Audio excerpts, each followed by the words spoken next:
जरूर। दोनों पहले अच्छे दोस्त थे। यहाँ एक मजेदार और सरल कहानी है, कुत्ते और बिल्ली के झगड़े की। हिंदी में शब्दों में कुत्ता और बिल्ली की लड़ाई शीर्षक दोस्ती का मतलब एक बार की बात है। एक गांव में शेरू नाम का एक कुत्ता और चिंकी नाम की एक बिल्ली रहते थे। हर दिन साथ खेलते, दूध और रोटी बांटकर खाते। एक दिन घर में एक ताजा रोटी रखी थी। शेरू को भूख लगी थी और चिंकी भी भूखी थी। दोनों एक ही रोटी के लिए दौड़ पड़े। शेरू बोला, ये रोटी मेरी है, मैं पहले आया। चिंकी बोली, नहीं, मैं पहले आई थी, ये मेरी है। बात बात में झगड़ा शुरू हो गया। शेरू भौंका, चिंकी ने म्याऊं की आवाज में गुस्सा जताया।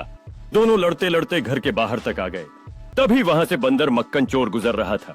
उसने कहा, मैं इंसाफ करूंगा, रोटी मुझे दो। शेरू और चिंकी ने सोचा कि बंदर सही इंसाफ करेगा। उन्होंने रोटी उसे दे दी। बंदर ने रोटी को तोड़ा और कहा, यह हिस्सा बड़ा है, इसे थोड़ा कम कर देता हूँ। वह बड़ा हिस्सा खा गया। फिर बोला, अब दूसरा हिस्सा बड़ा है, और उसे भी खा गया। ऐसे करते करते पूरी रोटी बंदर खा गया। शेरू और चिंकी देखते रह गए। अब दोनों पछताए और बोले, हमने लड़ाई करके अपनी रोटी भी खो दी और दोस्ती भी। उस दिन से शेरू और चिंकी ने लड़ना छोड़ दिया और फिर से अच्छे दोस्त बन गए। हर दिन एक प्यारी सी बिल्ली मुख्य पात्र का सैंडविच चुरा लेती है। प्रमुख पात्र अब हंसती है। उसकी प्लेट पर सैंडविच का कोई निशान नहीं है और वह सोचती है कि क्या आज भी उसकी प्यारी बिल्ली ने उसे धोखा दिया। मुख्य पात्र अब एक नया सैंडविच बना रही है। उसकी आंखों में चतुराई है, जैसे वह अपनी शरारती बिल्ली के खिलाफ अगला कदम सोच रही हो। अब प्रमुख पात्र ने रसोई में एक चालाक जाल बिछाया है, जहां उसने सैंडविच को आकर्षक खिलौनों से घेर लिया है ताकि बिल्ली का ध्यान भटक सके। मुख्य पात्र कोने में छिपकर देख रही है।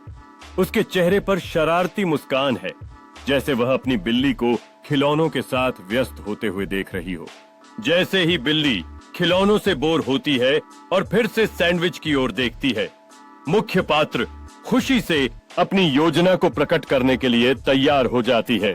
मुख्य पात्र ने सैंडविच को जीत के जश्न के रूप में ऊंचा उठाया है, जबकि बिल्ली आश्चर्यचकित होकर कूद रही है। मुख्य पात्र शरारती अंदाज में सैंडविच को बिल्ली की पहुंच से बाहर लटकाती है, मजे लेती हुई। अंत में मुख्य पात्र सैंडविच को बिल्ली के लिए थोड़ा सा नीचे लाती है, जिससे बिल्ली खुशी से उसका आनंद ले सके। मुख्य पात्र और बिल्ली एक साथ मेज पर बैठकर सैंडविच का मजा लेते हैं, जैसे वे दोनों एक दूसरे के साथ हंसते हुए समय बिता रहे हों। मुख्य पात्र अब अपनी बिल्ली को प्यार से सहलाते हुए देखती है, जो अब संतुष्ट और खुशी में म्याऊं कर रही है। मुख्य पात्र एक स्क्रैप बुक लेकर आई है, जिसमें उसकी और बिल्ली की मजेदार सैंडविच की कहानियां हैं, जिससे एक यादगार पन्ना तैयार हो रहा है। मुख्य पात्र फोटो देखते हुए हंस रही है, जबकि बिल्ली गर्व से अपने शरारती करतबों को याद कर रही है। मुख्य पात्र और बिल्ली कोच पर सजे हुए हैं, जहां वे अपनी मजेदार दिन की यादों को साझा कर रहे हैं। मुख्य पात्र अब दिन के अंत का संकेत देती है, जबकि बिल्ली पूरी तरह से आरामदायक और सोने के लिए तैयार हो जाती है। मुख्य पात्र स्क्रैप बुक को एक सुरक्षित जगह पर रखते हुए भविष्य की यादों के लिए तैयार करती है।